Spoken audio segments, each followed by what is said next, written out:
اور ہٹلر گھر میں ہوں گے، مجھے دیکھتے ہی انہیں ساری تہذیب تمہید یاد آ جاتی ہے۔ مجھے تو اپنی خالہ جان سے ہمدردی ہے، کیسے ایسے ہٹلر۔ اظہر اپنی دھن میں بول گیا، مگر کچھ یاد آنے پہ اس نے دانتوں تلے زبان دبا کے گردن گوا کے شاہجہاں کو دیکھا، جو انہیں ہی غصے میں گوڑی تھی۔ ارے میرا مطلب ہے ابھی ہلدو کی چھٹی ہے، میں جاؤں گا تو ان کا مذاق خراب ہو جائے گا۔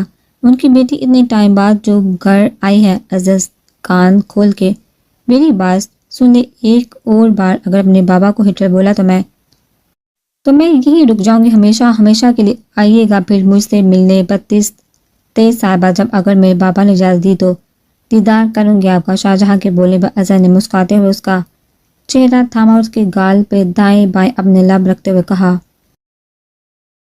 تم سے 24 سیکنڈ کی دوری بھی مجھے مرنے کے مقام تک لے جاتی ہے، تو 23-24 سال تک دور کیسے رہوں گا؟ مر جاؤں گا۔